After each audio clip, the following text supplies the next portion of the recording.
Hi guys, I just wanted to give you an update on that scheduling tool I'm making for you for your maintenance or MainSaver work orders. The reason I'm showing you this is I don't want to build something that's off track and doing the wrong thing. I want to make sure it works for you. So I'm just going to give you a real quick demo. I'm going to double click on the icon, and this brings up the program. So far I can build onto it, but I basically have three main functions. Import work orders from MainSaver. Now this doesn't actually touch the MainSaver database. You first have to go into MainSaver and just click the File, Export when you have your work orders in front of you, and put them in a folder. And then when you go to import in here, it'll ask you what the file name is, and it'll add them to the other work orders in this program. It won't double up work orders, so if any work orders have already been imported into this program, it won't overwrite them, it won't pull them in at all, so there's no danger there. So I'll just walk you through it. Right now I have I'm going to bring up a folder, and I just did an export out of MainSaver. It's called import.csv. This is what I'm going to import into my program. You can really name it anything you want, because when you hit the import button it asks you where this file is. Unfortunately you have to type it in. I haven't learned yet how to browse for it, but I'll just type in the path. If you do it wrong it'll tell you. And OK. And it says successfully imported.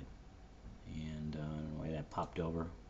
But anyway, now I've added more work orders to this program. If I open the calendar, it'll come up to today's date. It normally comes up as a month view, but it comes up the way you last were in it.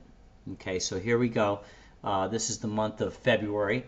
And I have all these work orders, and on each day I have various things. I have work orders with a C in front. The C is the completion date. I'm sorry, what work orders have been completed on this day, these C's. And that's also in gray here. There's 6 of them, because you can see it says completion date is checked. That's gray. This is gray, and there's 6 in here with a C next to it. Means they were completed on that day. Ideally, you probably don't want to see those, so you'll uncheck that, and all the completion dates will go off of this grid. So these are due dates. These are work orders that are due this day. And if I scroll down, and due is in yellow. So there's 22 of them on this day in yellow.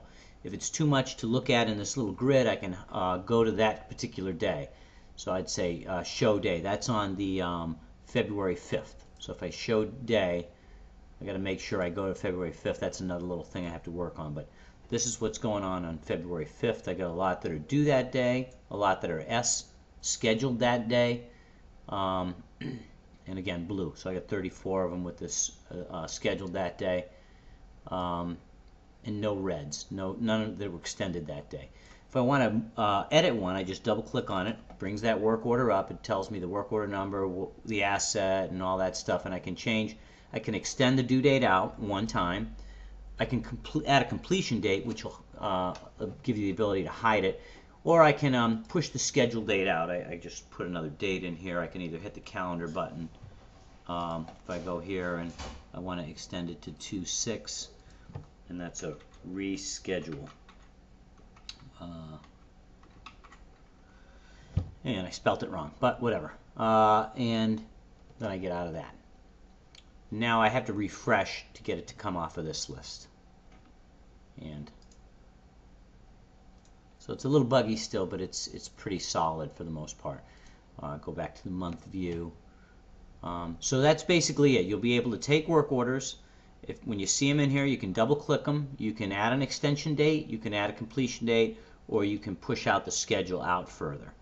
And like I said, you can filter out what you want to see, choose different views. So that's basically the size of it. It's not sophisticated enough to drag things to different days, but I think it gives you everything you need. And the important part is it keeps the history, so I can build reports. This button does nothing, but I can build various reports on how you've missed the schedule and, you know, all that's going on. So anyway, that's it. I appreciate it if you can give me some feedback. Next time I'm at Genzyme in March, we can implement this and fix anything that you need fixing. Thanks, guys.